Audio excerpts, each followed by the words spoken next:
आज असां दोस्तों तव्हांखे साल जे मुंदनि जे बारे में हिकिड़ी दिलचस्प ॻाल्हि ॿुधाईंदासीं। असांखे उमेद आहे त तव्हांखे मज़ो ईंदो।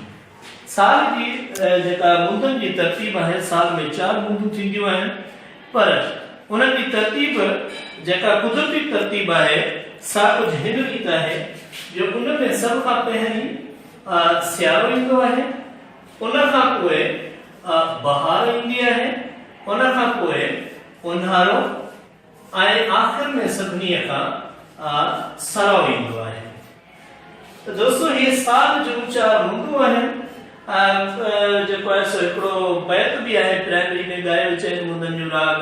उन्हनि में सभ खां पहिरीं बहार खां शुरूआत थिए थी, पर फितरी जेका हिन कुदरती तरतीब आहे सा हिन रीति आहे। सा कीअं आहे उहा तव्हांखे असां ॿुधायूं था। त दोस्तों साल दर हक़ीक़त इंसान जी ज़िंदगीअ सां ॾाढो मैच करे थो। जीअं सभ खां पहिरीं सियारो, जीअं इंसान सभ खां पहिरीं ॼमंदो आहे, उन सां ई इन जो वास्तो ॾाढो घणो आहे। जीअं सियारे में ॾिसो ॾींहं नंढा थींदा आहिनि, असीं जेको आहे सो कमु घटि कंदा आहियूं, आराम घणो कंदा आहियूं ऐं सॼो ॾींहुं कपिड़नि में वेठे रहंदा आहियूं। हीअ जेका मुंद आहे सा खाइण ऐं पाइण जी मुंद हूंदी आहे। सो ही ईअं सम्झो त साल जो बि हिकु तरह जो नंढपुण ई हूंदो आहे। ऐं उन खां पोइ जॾहिं बहार ईंदी आहे त वरी गुल टिणण लॻंदा आहिनि ऐं ॾाढी मौसम ख़ुशगवार थी वेंदी आहे। त इंसान जी ज़िंदगी में बि नंढपुण खां पोइ जेका नौजवानी ईंदी आहे उनखे असां बहार सां भेटे सघूं था। जॾहिं मतिलबु हिकिड़ो इंसान चाहींदो आहे त उहो सभु कुझु करे सघे थो, त उहो हर वक़्तु ॾाढो पुरजोश रहंदो आहे।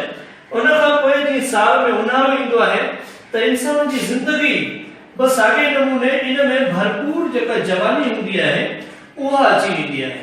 हीअ हिकिड़ो डिघो अरसो थींदो आहे इंसान जी ज़िंदगी में। जवानी जो बि हिकिड़ो हीअ जेको अरसो हूंदो आहे सो काफ़ी डिघो हूंदो आहे, जंहिंमें छोकिरो मुकमल मर्द बि थींदो आहे ऐं शादी वग़ैरह कंदो आहे, हुन जा ॿार बच्चा थींदा आहिनि। अहिड़े नमूने सां हीअ हिकिड़ो डिघो वक़्तु आहे जेको गुज़ारींदो आहे। हीअ उन्हारे वांगुरु थींदो आहे।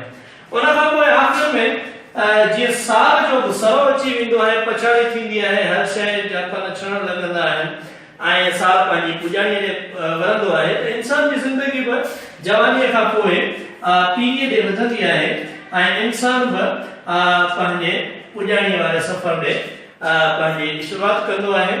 त अहिड़े नमूने सां तव्हां ॾिसी सघो था त इंसान जी ज़िंदगीअ सां साल केॾी न ख़ूबसूरतीअ सां मैच करे थो। त मूंखे उमेद आहे त तव्हांखे हीअ वीडियो असांजी पसंदि आई हूंदी। तव्हां पंहिंजो अहिड़ियूं वीडियोस ठाहे असांखे व्हाट्सएप करे सघो था। तव्हांजी महिरबानी।